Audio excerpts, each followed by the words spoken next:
I'm going to read a story now. The name is The Carpenter's Camel.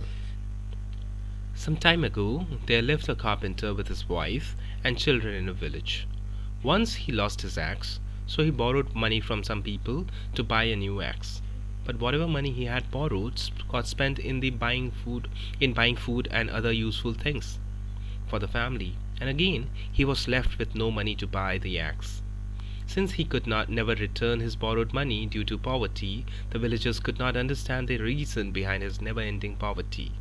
Fed up with his continuous misery, the carpenter decided to try his luck in the city.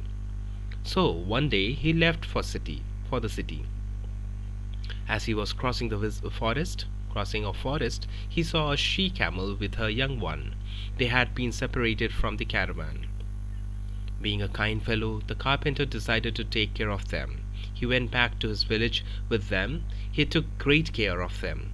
Now, the villagers who used to think that the carpenter was lazy and therefore poor began to appreciate him for his hard work and kindness. A blacksmith also helped him by giving an axe.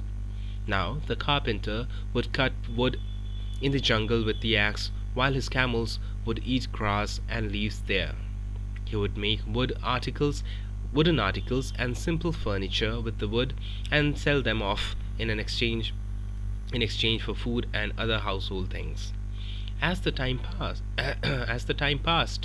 the young camel grew into a big, strong, and handsome camel. The carpenter decorated it and placed a beautiful wooden palki on its back, and when he and his family rode on it, the villagers became jealous.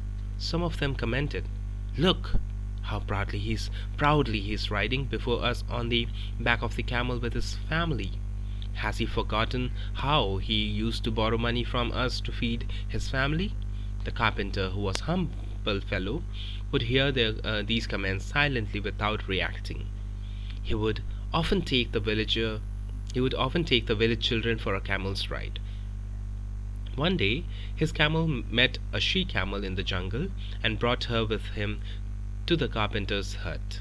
The carpenter and his family welcomed the she-camel as their new family member. With the passage of time, the she-camel gave birth to the young camels. As the camel couple expanded its family, the carpenter started selling the camel milk and trading the young camels. He was no more a carpenter now. People began to know him as a camel trader. He was now a rich man, living in a big house surrounded by many servants. But still, he was a kind and caring fellow. He was a kind and caring fellow. He loved and cared for all his camels well. One day, a jealous villager stopped him while he was returning from the animal market with his camels.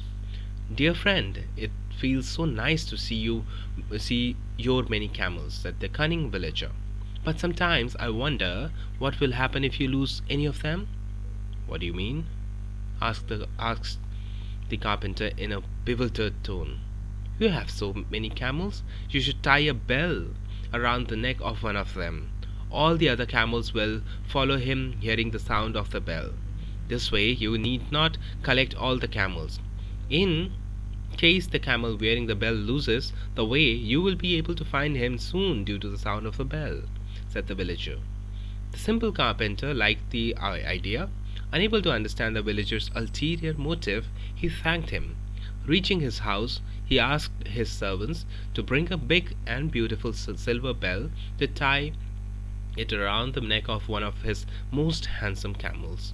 Now, the camel who had the bell tied around his neck became proud of himself.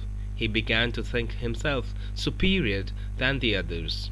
The elderly camels advised him to be humble, as pride is the doorway to one's doom. But the camel did not heed their advice.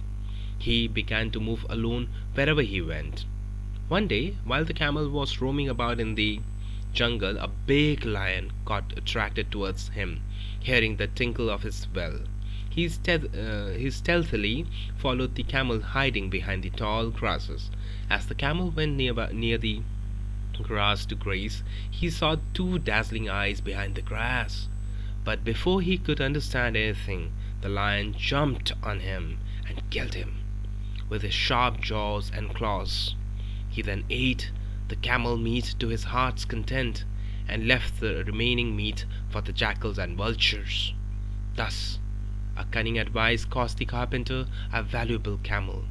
For the camel, his pride became the cause of his untimely and cruel death. Thank you.